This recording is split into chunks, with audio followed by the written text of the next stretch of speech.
There's no simple answer to that other than to say that our work has shown that people can rethink their image of themselves, and if they have a process to do that, if they can do it in an environment where they can take risks, that they're not going to be blamed, that we're all in this together, and that's part of that whole culture building that needs to happen. And both principals and teacher leaders actually develop that culture, because you can't have teacher leaders, and we've seen many teacher leaders step forward and say, we want to do all these things, we can see all this, and the principal say, oh, I don't think the district director might think that's a good idea, no, we're not going to do that. Or they let them go for a while and then they leave and somebody else comes in as a principal and said, oh, look, I've got a better plan. So you've got to have conceptually an understanding of leadership where there is this mutualistic relationship. And so that certainly is one of the factors that don't enable sustainability. And the other factor, which is quite a recent thing we've been observing, is that we have a lot of what we call Y-Gen teachers. They're people that come, I think most people know what Y-Gen is, but they construct the world differently. They have different expectations about what a workplace will provide. They often come with, they're very confident, they have lots of good ideas, and they need to be acknowledged. And they come up against a predominant workforce which is more individualistic, more egocentric, and virtually have a view that these people need to get a bit of wisdom before they are worth listening to. And it's very unfortunate for the profession, because the young people are our future, and we lose them very rapidly out of the school system. And part of the work that we do is getting people at all different stages in their careers to actually listen to each other effectively. And so we use a concept called professional conversations, which is sort of based around the area of dialogue, and getting people to effectively listen to each other and value each other's ideas. So changing that dynamic is one of the things. It's a big challenge, because the younger Y-Gen don't see a lot of the barriers that older people see. And I'm not saying that all older people are like that, because I think there's plenty of evidence that that isn't the case. But it is a whole issue around professional communities, and teacher leaders can make a big difference to that. They can actually lead professional learning communities in a way that enables all voices to be heard and all ideas to be valued. And people start learning from each other and starting to value that even the newly arrived teacher just out of university that hasn't really got chalk under their fingernails yet, so they're not worth listening to, can actually bring some new ideas and new ways of working that can contribute to the school community. One of the other things is that you need to think about how you sustain what you've created in today's world, because so the concept of value adding is very important. So when you bring new people into the school, it's about how you bring them in. You say, if you've got a very clear sense of where you're going, you've got a way of working, instead of getting them to conform, what you say is, how can you add value to what we're doing? This is what we do. How can you add value? And that's a very empowering process for new people coming in, because they're not actually saying you have to learn what to do and do it and all code and measure you. It's really saying, let's listen to each other, and let's see what we're doing here, which is working well, but you might have some new ideas that actually make us better than what we are. It is a big issue in schools, because schools are grappling with rapid change, particularly in technology. And how do you build that in as a resource rather than letting the technology drive the learning? You're using it as a tool for learning. And I guess the only way that you can, that I've seen, I can only speak from experience, that that schools, the people in schools, if they have found ways of working together, that they are able to embrace change much more easily, because certain people with skills will take forward and lead the learning, really. And they're able to have conversations about, what is valued, what isn't valued, how that we might go about dealing with this issue or that issue. So it's really building on the capacity that they've already got.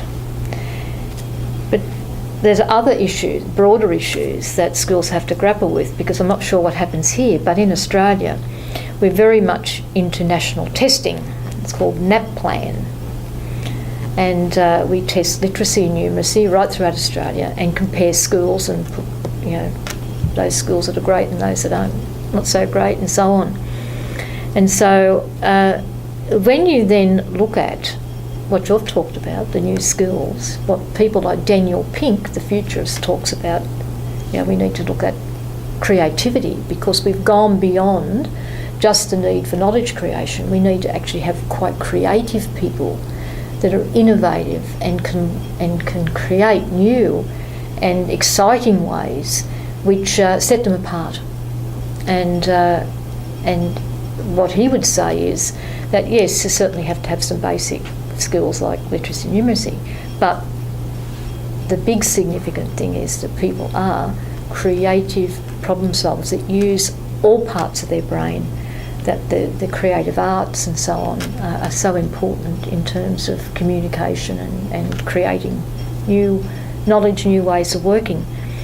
And there is a small movement in Australia led by Brian Caldwell, actually, who looks at the contribution of the arts to education in today's world.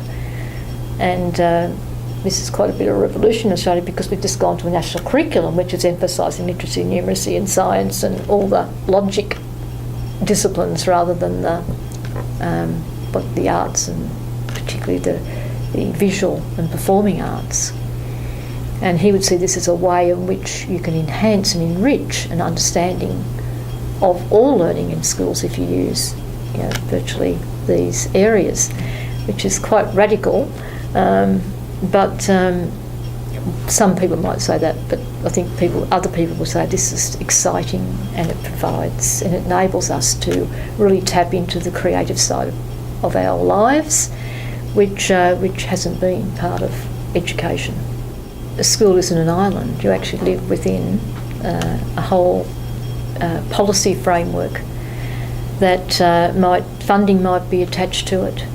In Australia, there's a lot of competition between states about who's the better achiever in terms of that plan, and Queensland has been at the bottom of the list for a number of years, and we've been all told we have to lift our game.